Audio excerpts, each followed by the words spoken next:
અમરેલી જિલ્લાના બગસરા નગરપાલિકા ward number 7માં આમ આદમી પાર્ટીનું કાર્યાલય ખુલ્લું મૂકવામાં આવ્યું છે, ત્યારે આપના કાર્યકર્તાઓનો એક જ ધ્યેય હવે પરિવર્તન લાવો। સ્થાનિક સ્વરાજની ચૂંટણીને હવે ગણતરીના દિવસો બાકી છે, ત્યારે પ્રચાર પ્રસાર વેગવંતો બન્યો છે। તો ગુજરાતમાં સ્થાનિક સ્વરાજની ચૂંટણીમાં ભાજપ કોંગ્રેસ સાથે ત્રીજો મોરચો આપ પાર્ટીનો પણ દબદબો જોવા મળી રહ્યો છે। ત્યારે અમરેલી જિલ્લાના બગસરા નગરપાલિકા વોર્ડ નંબર 7માં આપ પાર્ટીના ઉમેદવાર કપિલભાઈ રંગાડિયા, જ્યોતિબેન કરાણિયા, પ્રેમજીભાઈ રાખસિયા, રેખાબેન સાવલિયાના સમર્થનમાં આપ પાર્ટીનું કાર્યાલય ખુલ્લું મૂકવામાં આવ્યું છે।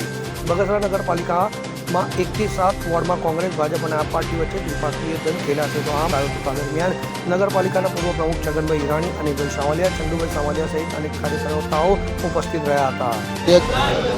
હું રમેશભાઈ કરાણિયા, અમારા આમ આદમી પાર્ટીના ઉમેદવાર રેખાબેન ચંદુભાઈ સાવલિયા, જ્યોતિબેન રમેશભાઈ કરાણિયા, કપિલભાઈ રંગાડિયા, પ્રેમજીભાઈ રાખસિયા, જે 4 ઉમેદવાર આમ આદમી પાર્ટીમાંથી લડી રહ્યા છે।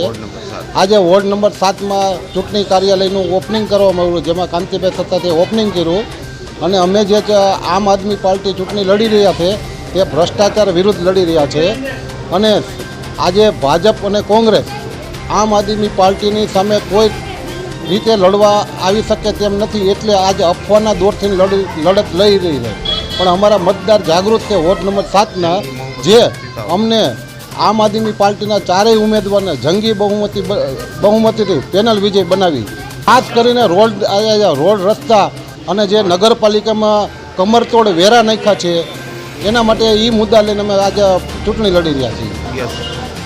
અમારી સરકાર જ્યારે આવશે ત્યારે લોકોના જે કરવેરા ભરવામાં આવે છે, તેને ટેક્સ ભરવામાં આવે છે, તેને ધ્યાનમાં લઈ અને શાસન કરશે। અશોક મણવર સાથે CN24 ન્યૂઝ અમરેલી। હવે જુઓ દેશ દુનિયાની તમામ ખબરો તમારી આંગળીના ટેરવે। ઉઠાવો મોબાઈલ અને Google Play Store પરથી ડાઉનલોડ કરો અમારી CN24 ન્યૂઝ મોબાઈલ એપ।